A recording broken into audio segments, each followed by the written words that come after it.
Oh my goodness, friend, this is GM Jim back with another installment of my world-famous Steal These Rules videos. This time we're channeling our inner Buffy, Supernatural, X-File monster hunter to talk about the Powered by the Apocalypse system Monster of the Week. And we're going to uncover 6 rules from it you should steal to add to your Pathfinder or Dungeons & Dragons game.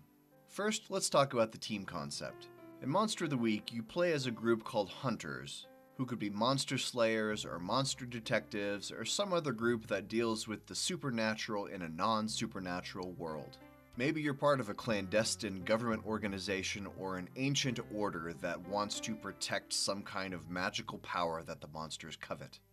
And I think you can absolutely drop this team concept into your D&D game, probably during your session 0 or in the group Discord chat or whatever chat you're having prior to launching your campaign. Why are you adventuring? What circumstances specifically brought the 4 or 5 or 6 of you together? What do you hope to accomplish as a group during your travels? Forgive the corporate buzzwords, but what are your group's core values and mission statement? Knowing this ahead of time can help you decide how to handle tough decisions when they come up. And it's very helpful for the GM to know what kinds of challenges to toss at you. Next up is monster weaknesses. In Monster of the Week, you can only kill a monster if you somehow exploit its weakness. Pump that werewolf full of bullets, but unless at least one of them is made out of silver, it's just gonna keep coming back for more carnage. And that makes part of the session or campaign having to learn about what that weakness is. You know that scene in the movie when the heroes go talk to the creepy groundskeeper, who gives them a cryptic warning about how the mega chupacabra won't actually die unless you first insert a Star Wars action figure into its mouth. And this is a fantastic way to spice up D&D. You ever find some combats turn into a slog where it just becomes a math problem of who gets to 0 hit points first? With a monster weakness, this turns combat into more of a puzzle. The monster only takes damage when it's already on fire, or the monster can only be hit from behind, or the baddie is immune to all damage while it has that crystal necklace on. Give combats another layer and force the players to think creatively. Maybe the PCs face the monster once, kill it, and then it comes back. Then they hear from that creepy groundskeeper about the weakness, so now they're prepared for round 2. Force your players to think in new dimensions by throwing this curveball at them from time to time. Just make sure they actually do find a way to discover that weakness, otherwise this can turn frustrating pretty fast. Third on our list is bystanders. This is what Monster of the Week calls NPCs, and they're very well defined in this game. You have busybody, detective, the gossip, the healer, the helper, innocent, official, skeptic, the victim, and witness. As I described those, you could probably picture all of them in your mind, right? And each one gets a built-in motivation. For example, the skeptic's motivation is to deny supernatural explanations for things. The busybody's motivation is to interfere with other people's plans. Now that you know these types and their motivations, you have most of what you need to bring this bystander to life. And I think this can work well in D&D or Pathfinder. You won't have these exact same 9 types of NPCs, but you will have NPCs that fit easily into categories. The person who imparts information, the person who tries to foil the PC's plans, the person who needs help with a red herring side quest. Whatever kind of NPCs you include in your campaign, knowing what overall type they fit into will help you determine their motivation and what space they occupy in your world. If you've seen my video on making great NPCs, I go into much greater detail about how to get this right. Closely related is locations. In Monster of the Week, locations are Crossroads, Death Trap, Den, Fortress, Hellgate, Hub, Lab, Maze, Prison, or Wilds.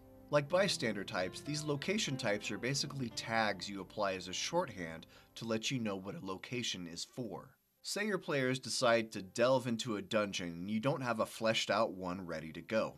Well, off the top of your head, you could just decide that level 1 of this dungeon is a den type where some monsters live, and level 2 is a lab type where a mad scientist is doing some kind of experiments. Boom, that's enough to get you started.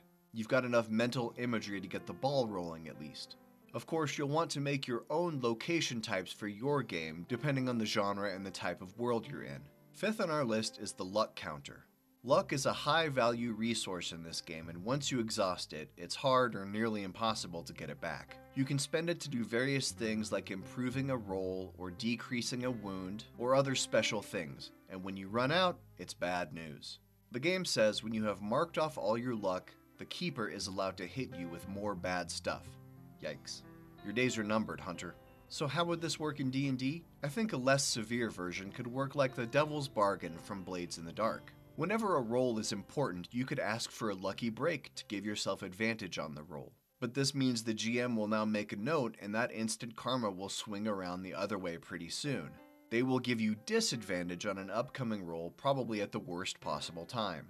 You're trading good luck now for the guarantee of bad luck later. Ever say to yourself, that's a problem for future me to solve? Well, here you go. And finally on our list is what to do after the mystery is over. In Monster of the Week, each individual episode is considered a mystery, which could fill a one-shot, where a campaign could be a string of related mysteries. The game recommends that after each mystery in an ongoing campaign, you check in with the players and do a debrief on how it went, what the players liked and didn't like about the hunters they piloted. Then they get the opportunity to change the things they didn't like picking different backstory elements, or different moves, or even a different hunter type. And you should absolutely do this in D&D. Check in with your players from time to time. Are they happy with their class and their subclass? Would you like to switch? You could hand wave it or have some kind of in-game ceremony, but never force players to stick with a character class they're unhappy with, just because you're worried about continuity. It's a game, and don't be precious about the canon. Maybe that player thought trying a ranger this time would work out, but then they realized they actually would rather be a druid instead. Let them. And that's it. I thought about including the history mechanic, but that's a little too close to strings from Thirsty Sword Lesbians, which I've already covered. So you should just go watch that video to see it done well. Once again, I'm GM Jim. Now let's go find out what's making those weird sounds in the church attic. Have fun.